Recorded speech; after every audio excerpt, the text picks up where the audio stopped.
Hujan mengiringi pemakaman penyanyi Vidi Aldiano di TPU Tanah Kusir, Jakarta Selatan pada pagi ini, Minggu, 8 Maret 2026. Vidi Aldiano meninggal dunia setelah berjuang melawan kanker ginjal selama 6 tahun terakhir, Sabtu, 7 Maret 2026, malam.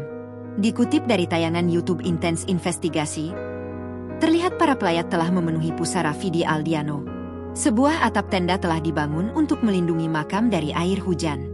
Sementara, satu atap tenda lainnya juga tengah dibangun di sisi makam utama. Jenazah Vidi Aldiano lalu tiba di TPU Tanah Kusir.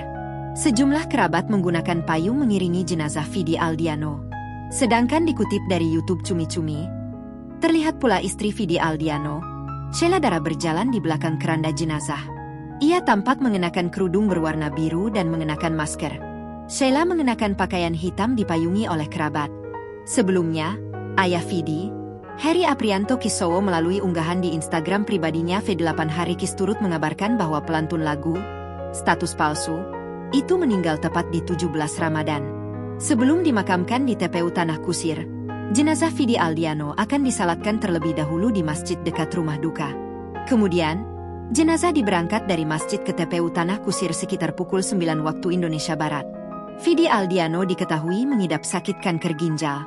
Ia telah berjuang selama 6 tahun melawan sakit yang dideritanya. Melalui unggahan Instagram pribadinya kala itu, Vidi menyebut penyakitnya sebagai hadiah dari Tuhan. Pemilik nama lengkap Osavia Aldiano itu mengaku banyak perubahan yang ia alami. 6 tahun mengidap kanker, Vidi Aldiano mengaku lebih mensyukuri hal-hal yang sebelumnya tak ia sadari dan menjadikan hal itu sebagai hikmah dalam kehidupan. Sebelum meninggal, Vidi sempat pamit sementara waktu dan memilih fokus pada pengobatannya. Download Tribun X sekarang, menghadirkan lokal menjadi Indonesia.